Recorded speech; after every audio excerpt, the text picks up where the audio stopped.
Hi, I'm Jeff Hawk, host of the New York Real Estate Power Players podcast. And on my show today, Robin Fisher, CEO of Blace. Welcome to the show, Robin. So glad to be here. Absolutely love the opening segment. Oh, Love it. thanks so much. And definitely there's some stuff to talk about there, talking about spaces and reimagining space. So we'll cover that in the show. For the benefit of my guests, introduce yourself and let's talk a little bit about how we got to know each other. It's kind of interesting story. So go ahead. Sure. Robin Fisher. I've been in the commercial real estate world for 17 years, mostly focused on office leasing until about 5, 6 years ago when I ventured out into the entrepreneurial sphere of real estate and tech and hospitality. And that has converged on this company called Blace, which is a unique space booking platform and a vendor management tool for corporate and high-end social events, but we'll get into the details, I'm sure. Yeah, that's super. Um, Great information in that regard. So I guess it's kind of an interesting journey that you had. You've been an office leasing broker in New York City, real estate board of New York, Woman of the Year in 2020. So clearly a very, very competitive world. And, you know, from what I've seen, not many women in the commercial real estate business overall, and even less in office leasing. So talk a little bit about your journey to kind of get through the industry, make your way in the industry, and develop a name and a brand for yourself. What's that journey been like? I don't know that I would wish my first 3, 4 years of the business on my worst enemy because it was tough. The rate of attrition is very high in office leasing, Mm, and to your point, it is less. It's less than I think 3% female in terms of the brokerage divisions across all the major companies. So it's not really specific to any company, and it is highly competitive, and the deal cycle is very long and there's no salary. So it's all success-based compensation. So you have to have a very high risk tolerance to be mm, successful in commercial real estate. And I was very lucky to have found a great platform at Newmark, which has grown significantly since I joined in 2004. And for that growth and watching the CEO of that company build the company, I've been enormously grateful and truly inspired, which is one reason I went off to kind of build my own company as well. I do have a lot of love for office leasing and creating space, and most importantly, helping clients solve problems easily and efficiently. And mm, that really is, I think, what translates from my deal making in the office sector to Blace, because there is a giant hospitality world out there and a real need for not only excellent, unique space acquisition, but really solving this hospitality booking conundrum, which today is wildly disjointed.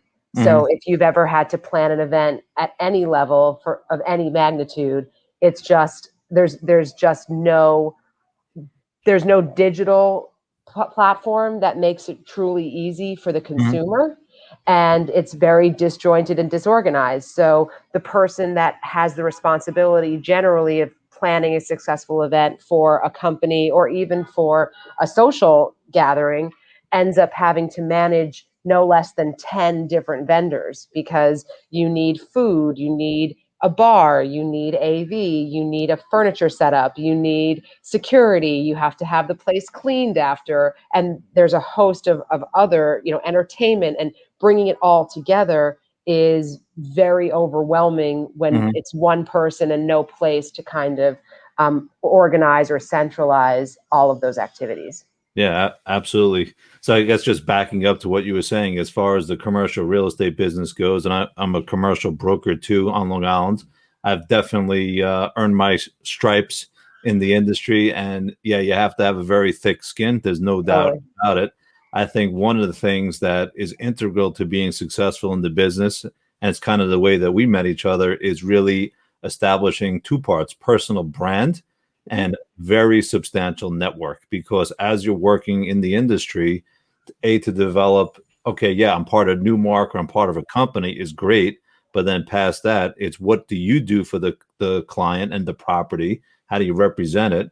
And then also having a substantial network to draw on, so that as you're Absolutely. servicing the client, you can bring to bear the best lawyer, the best insurance, the best experience end to end. And I think in a game of inches, that's really the true differentiator. It's so I guess that kind of leads to the way that we met each other. I'm part of a professional organization, networking organization called ABA, which I'm very proud of. My role there is expanding as well. And, it's a business networking group that's kind of interdisciplinary, cross functional. You were a guest on at one of the meetings Mhm. talking about, hey, I'm trying to get Blace, to the next level. Is there anyone that could help me? And I said, yeah, I think I have some resources that could be very interesting for you. So that's kind of the genesis of how we first met. And it really speaks to the purest essence of networking, right? By going and putting out a very concise, need, right? And going to the right audience, you can really do some amazing things. So kind of talk about your experience around the value of personal networking and really getting the word out on what you do, and then kind of what you also need to do for the sake of the company. So I couldn't agree with you more. And I have been actively, purposefully networking for 17 years. And it's very important to find professionals that you not only get along with, but that you really believe in terms of their skill set. And, business relationships, like any relationships, there are matches and there are, failed matches. And you always want to be able to make, you know, productive matches. Certainly, to your point, a real estate transaction has a host of daisy chain beneficiaries. So, a real estate lease is contemplated, and the broker finds the space. And then, of course, once the final terms are solidified, you need an attorney, you need property casualty insurance, you need contractors to do renovations, you need AV, you need furniture, you need movers. The list goes on and on. You need someone maybe to do a new logo because when you move, you want to rebrand. You need business cards. It runs the gamut. And so finding people that are super qualified in every regard, and also having several people in each regard, because again, you not only have to match the need.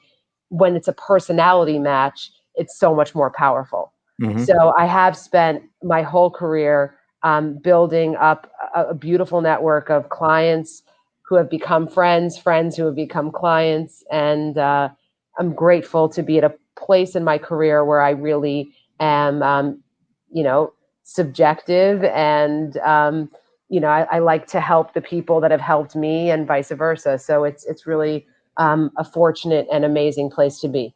Yeah, absolutely. And I've had the benefit of being on a number of calls with you now, and as we've done some business together, and I could absolutely say the way that you not only conduct business, but with the clarity on which you can speak about an issue or a topic or a project, it's really quite amazing. So Thank you. I could see why you've done so well in business. And I think there's a lot of people that don't always have the best skill to necessarily express what they're objectively looking to do, and you do it very, very well. I really appreciate that. I also think it's important to be respectful, not only of the person's time that you're talking to, but of your own time, right? There's absolutely, time is all we have, really, Hmm. in this sales, eat what you kill business and life that I think we've both chosen points.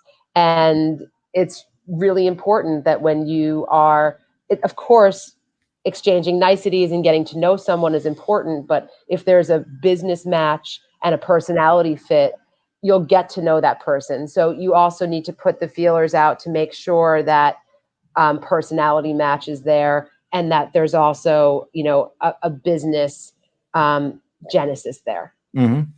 For sure. I think I definitely like your opinion on it, and this, you're probably, you know, super qualified to talk about it. There's a lot of naysayers that are in the world right now. New York City's dead. Office leasing's dead. People never will come back to an office. What do you need an office for anymore? You could work from your house. And, I am not of the belief system that the office world is dead. I'm not of the belief system that no one will ever work from an office. Do I think that people will rationalize their space and potentially change how they use the office and how large or small it needs to be? Absolutely. Look, this has been a very long proving experiment. We're 14 months into the COVID-19 crisis.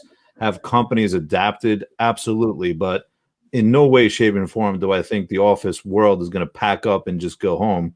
So I'm kind of curious about, especially in a place like New York City. without a doubt, and it's kind of funny to me, as much as you were seeing like, oh, offices are not good for New York City, you also saw Facebook and other entities taking out probably the largest leases in the history of office leasing in New York. But I kind of want your view as an industry expert on, what do you think the outcome of this COVID crisis will be, and how's it going to potentially change the office leasing world? So I agree with a lot of what you said. And I do think I want to focus the conversation on New York City specifically, because there are other markets that are different for many reasons. In Manhattan, it is a work hard, play hard, talent, fruitful environment. And I think there's obviously a lot of beautiful, there are many places to live outside of the city, but I think living in New York City, especially as a young person, is kind of like a badge of honor that most people carry around with them. And I don't think that changes. I do believe, as we all know, forming a habit can take 30 to 60 days. And so when you're going through a pandemic and all of your habits are forced to change for such a long period of time, it will be a process, and some people will come out of the process faster than others. But there is no substitute for human interaction. Video calls will never be as good as an in-person meeting or conversation. And there's a difference between being federally or locally locked down and being able to emerge, which is what we're now seeing, is the reemergence. Mhm. And I do believe a lot of people will take advantage of the pandemic, and a lot of people will make excuses for why they don't want to go back to an office because they don't want to commute or whatnot. And I'm not exactly sure when the 5-day work week comes back into play. I think we're probably 12 to 24 months out of the 5-day work week becoming the norm. But I think and what I'm seeing is the 3-day work week coming back much sooner than anyone expected. So there had been a lot of expectation around Labor Day of 2021 being when everyone is really back. And many companies are pulling that back to Memorial Day and even mid-May. So there is a lot more activity in New York than there's been. Of course, it went from 100 to 0 quite quickly. And Mhm. of course, there's a density issue in New York, which is one of the reasons the virus affected Manhattan so significantly, so quickly. But Manhattan, and especially as a young person looking for opportunity and to cut their teeth and to establish a career, Manhattan is not a place that you go to live in an apartment that is by definition too small for you to live and work in comfortably. So Right. that's what I mean with other markets. In other markets, apartments are much bigger. And maybe you can have, as a young person, an office and a bedroom in your apartment. It's just not the type of place, even with post-pandemic pricing, that a young person, I think, can regularly afford. So New York is never going to not be an epicenter of opportunity. And the young people and even the mid-level people who come back quicker and establish their work ethics and show how much talent they have and show it in front of the people that are also there, those are the people that have a tremendous upside. They're going to get promoted faster. They're going to get raises more quickly. And it'll take a little bit of time. Again, to your point, the naysayers won't get promoted as quickly. I think if you don't show up, you're going to have an issue, and the rubber is going to hit the road in the next 6 to 12 months for sure. In terms of leasing activity, it was very dead in 2020 from March through the fall, and then things started to percolate. And then as of middle to end of Q1 of 21, things have been very busy, and everyone really at the turn of the year in early 21 started to have their plan for return to office. Mm-hmm. So do I think that we're shrinking footprints? I really don't. There are a lot of companies that are going to try the work from home, and I believe they're all going to want office space in 2022 and 2023. There are a lot of companies that never thought they could afford Manhattan that will come in from the surrounding Mm-hmm. areas. And, everyone thinks of 9/11 as this isolated one-day event, when in actuality, it was, the fear of terrorism and the fear of a repeat performance of the towers coming down was a dynamic that really affected New Yorkers for 1 to 2 years after that tragic day. So, I think hindsight is 2020, Mm-hmm. and a year from now, the pandemic will be in its own box. But it's hard to have that hindsight vision when you're emerging from it. Yeah. But I can tell you from the Blace perspective and the activity that we're seeing, it's through the roof. So there's definitely a pent up demand of people that are eager and craving socialization in person. And it's, I hope, a time that everyone can embrace and enjoy. Yeah. Now, Sure. if you're a person that doesn't like to be around people, and you're a bit of a, and everyone has their own affinity for socialization. So if you're someone that likes to be a hermit, then COVID wasn't that bad. Right? Yeah, But you're right. if You're you're right. someone that craves, real laughter and inspiration and energy, which I think the majority of the people that are living and working in the New York area do, then I'm very bullish about what's ahead of us, and I'm excited about it. So I guess no one expected the maybe 2 year detour to the Roaring Twenties Right, that we're hoping. We thought we were going to leave 19, go to 20, Roaring 20. So we had to right, take a little detour around the last year and a half to hopefully get to that. But yeah, I think it's kind of interesting. I think there's some artificiality to productivity where in the beginning of the pandemic, a lot of people were like, wow, I'm working from home. I got to really kick ass because if I don't, do well at home, I'm going to get the axe. And I think as time has gone on, people have kind of settled to their natural state of being, and they are either productive or unproductive at home. And right, I do think there's specific challenges, particularly for young people that are trying to make their way in the workforce, right. where if their only experience is me at home by myself, it's very, very difficult to become integrated and assimilated into a corporate culture, whether it's 2 people or 2,000 people. And there's absolute benefit being around other people where you could just simply turn to the left and right and say, hey, I need help. Can you There's no chat to someone or Zoom to someone? Absolutely. But I'm also very optimistic that people will return to the office, albeit different than what it is today or what it was before.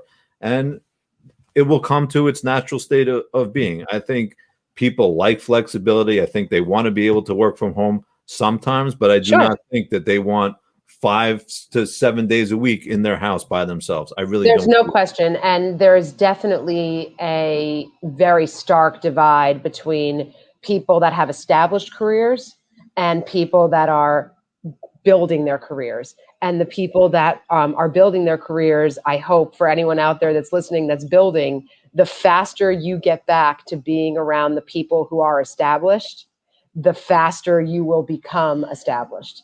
Yeah. And I just think it's really important to remember that. And I do feel for the people certainly in high school and college that missed out on, a year and change of those experiences. And for the people that are in their first 5 years, because it's competitive and you haven't established yourself per se. And without that human interaction, and again, especially in a place like New York, where your office life is a real component of your social life. Yes, for sure.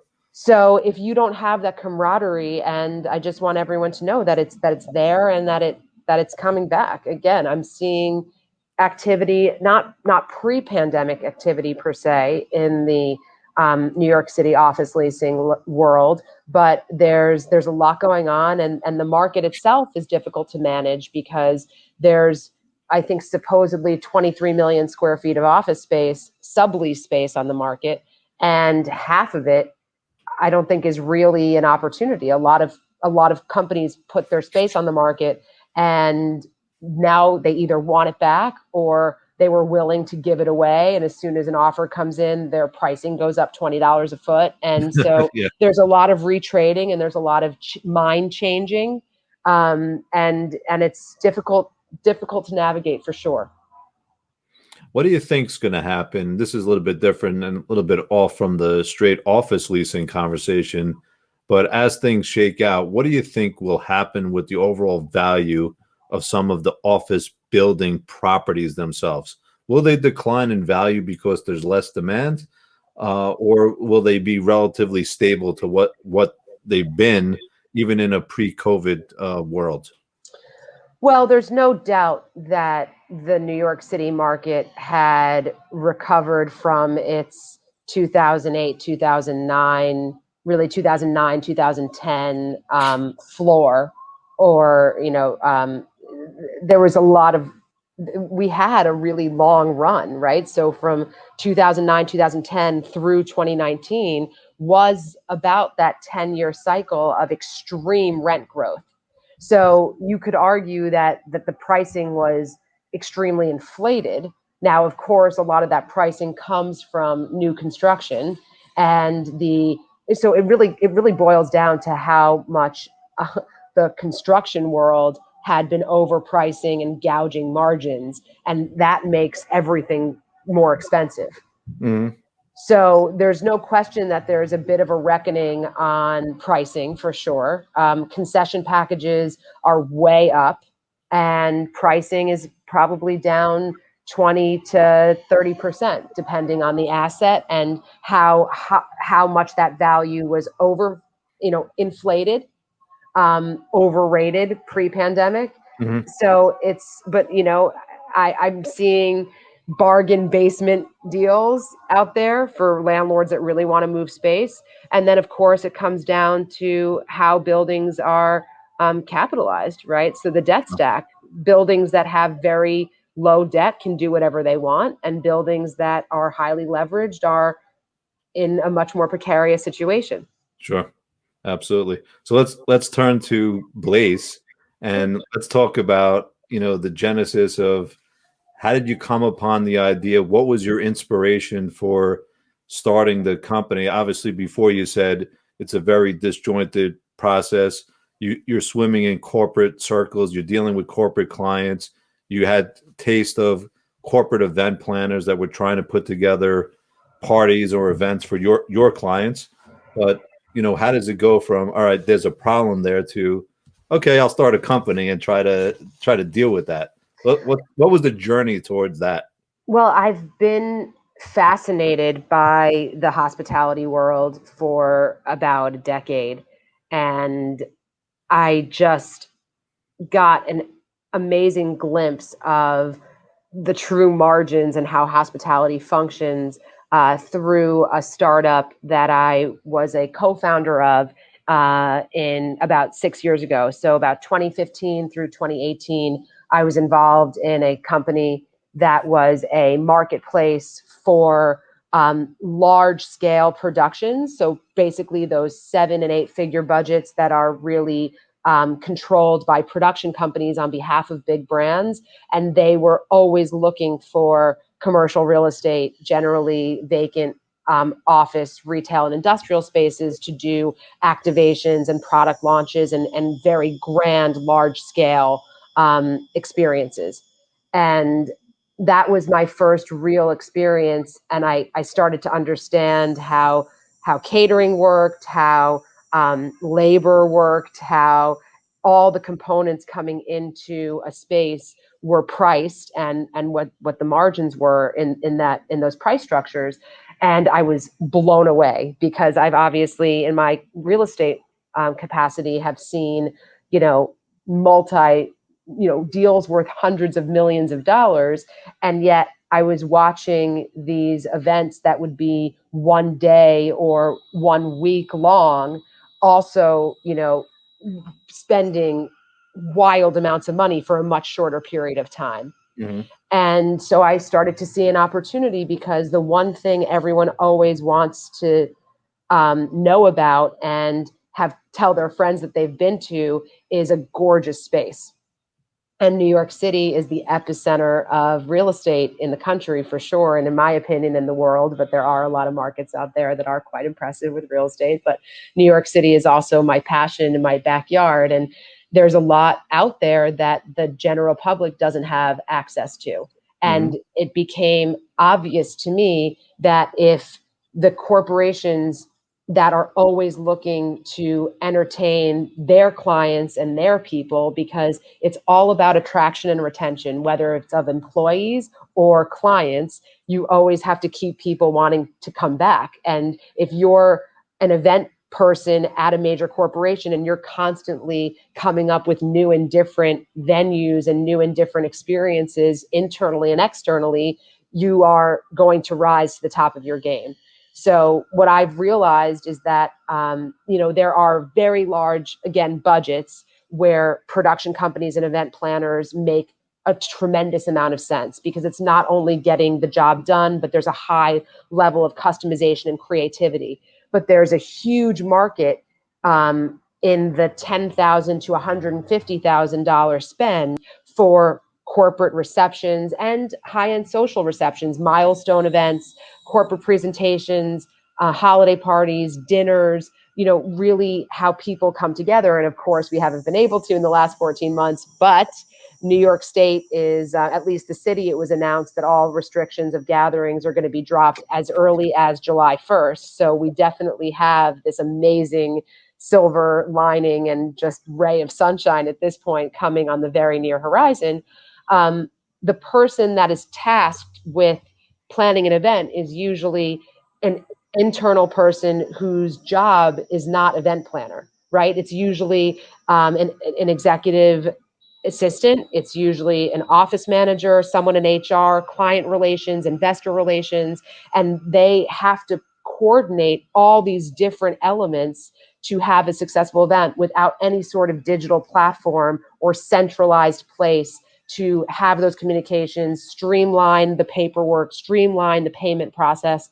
And that is what Blace is in development on as we speak, and what will launch later this year. The company as a whole has been post revenue and fully functioning since its inception. We started in October of 2018 and had to build an inventory of space, but by the spring of 2019 we were fully functioning, and everything I've described that our digital platform will do, our sales team does.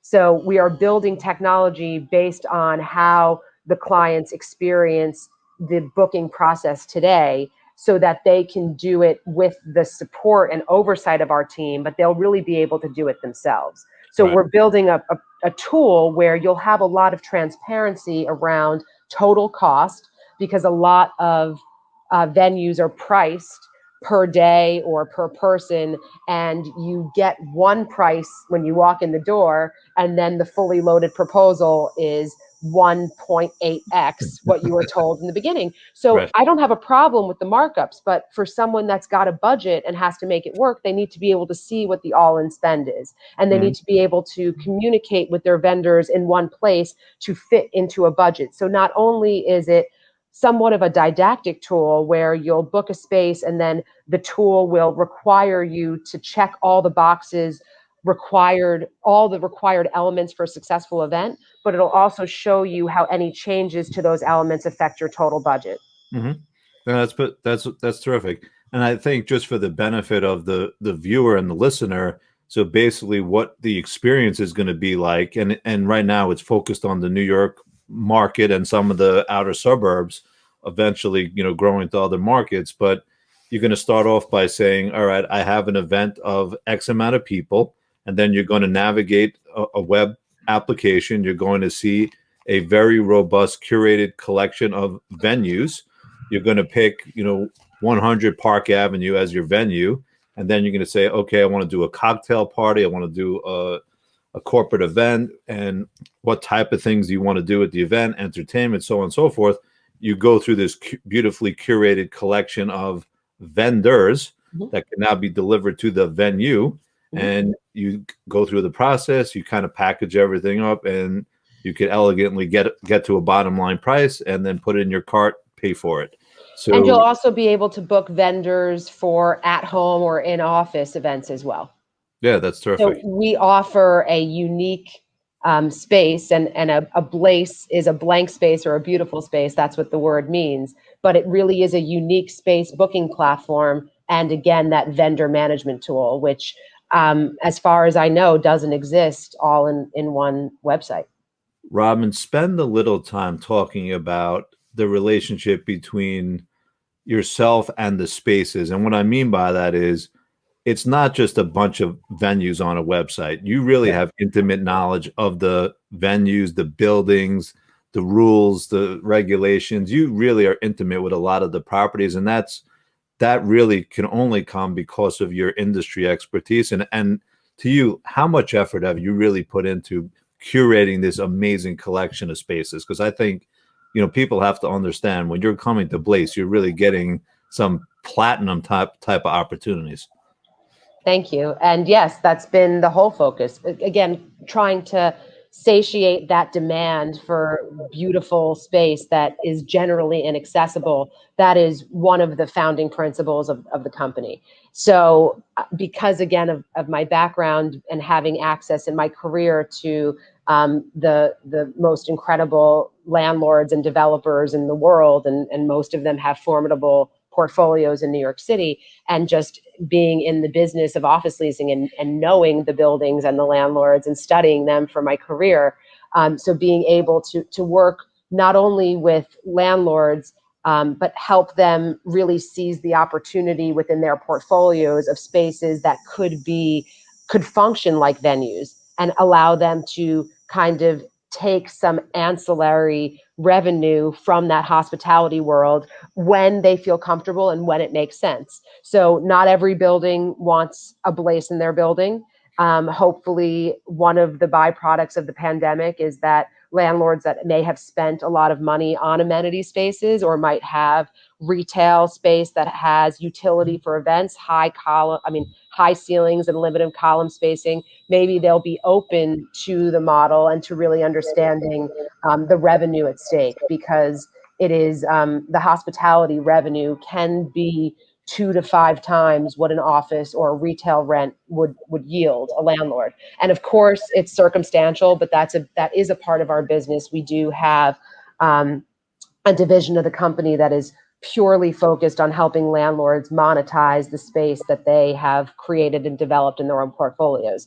Yeah. However, for the benefit of the hospitality world as well, we like to have venues on our platform so that our clients that are looking for space, if a venue can do it as well as a piece of real estate, I really feel strongly about benefiting and giving back to the hospitality world, especially after what they've been through in the pandemic. And we have many venues that participate on our platform because the client doesn't care if it's a piece of real estate or a venue that's blank in nature. They need to be able to have a successful event. So Absolutely. that's what we've really done in terms of curating the inventory, and we will continue to do it every day until the end. Yeah, that's super. And I think just on the being a good citizen in the commercial real estate world and helping the owners and operators on a way back, and being able to monetize the real estate to the maximum potential now, it's a huge value to the industry because let's face it, there are some operators and owners that were really suffering over the last year and a half. So Absolutely. now create like kind of what we had in the intro of the video, the helping them to find the way back, being more creative, looking at adaptive reuse, doing things differently Mm-hmm. in the new world order to help them back. It's a great opportunity for them, and it's a great timing for the company. So it's Yeah. really very, in my opinion, super timely and should really be embraced by a lot of the ownership groups because they need to have more ways to use the space. And Yeah. sitting there idle is not the way forward out of a crisis. I think so. I'm excited about the opportunity ahead for Blace. I'm hopeful that we're a beneficiary of the pent up demand for gatherings, and I'm excited to share that with the real estate community and also the hospitality community. Yeah, super. I'm going to put, we're getting near the end of the show. Okay. I'm going to put your contact information on the bottom. Thank you. So, Robin's website or email address and phone number. So definitely reach out to her to learn more about Blaze. We're at the end of the show, my favorite part, and this is the rapid fire questions. All my guests love them, so I'm going to take you through them. It's 4 questions, and we'll keep them short. So, when you're not working with Blaze in commercial real estate, what do you like to do for fun? I am very blessed to have friends and family and friends that have become family, and I love to spend time with them and drink a beautiful glass of wine or have a martini and some great food and laugh. That's what I love to do. So hanging out with friends and family, and then definitely traveling. Those are the two things, and hopefully traveling with those friends. Super. Looking forward to being on a rooftop and having a couple of drinks together. You for sure. Absolutely. When you talk about business, clearly successful business person, and many people say, well, successful person never had any adversity, never had any challenges. When you look back on your career, what's a failure that you had, and what's kind of the lesson that you've learned from that experience? Well, every deal that ended up not closing is in some way a failure, and there were definitely lessons learned not only in how that failure could have been turned around. Sometimes everything is out of your control, but what you really learn is managing expectations, and every failure teaches you something. Obviously, the startup that I was a part of that preceded Blace was a failed company and gave me kind of the insight and vision of what I'm building now, which I'm incredibly passionate and excited about. So I do believe that there is a lot of value in failure, and I'm hoping to prove that out with the success of Blace. Super. What's your definition of success? So, definition of success is truly doing what you love and making enough money to support yourself and hopefully give back to the community around you. Is there a high value on happiness in the pursuit of that? Well, the doing what you love part is paramount, because all as salespeople, all we have is our time. Mhm. And it's important to enjoy the limited time we have together. And life is short, however long it is. It's definitely not forever. And so the time we have is a gift. And you may as well have as much fun as possible while you're striving for those goals. Last and final question. What's the lasting impression you want to leave on the industry of founding this company and your career in real estate? I'm looking to transform the way hospitality functions with real estate, and also the booking process itself. So, having the real estate community think about hospitality, and there are a lot of landlords out there that do it, but I don't think that they truly um, take advantage of the opportunity, not only for the assets, but for their portfolios of tenants too. Mhm. So I'm hoping that my impact is a real marriage of real estate and hospitality, which is what I'm hoping is the convergence and the example that Blace is setting. Absolutely. And I know you're going to be successful. I could honestly say, if you don't know Robin, get to know her, and you will be hard pressed to find someone that's more driven in their pursuit to be successful. So I wish you all the best with your pursuit and Blaze. And we're coming to the end of the show. So if you're interested in prop tech and smart building technology, reach out to me. I'm involved with eProperty Care, www.epropertycare.com, 516-636-6600. Robin, it was an absolute pleasure to have you on the show. And that's a wrap. Thank you so much, Jeff.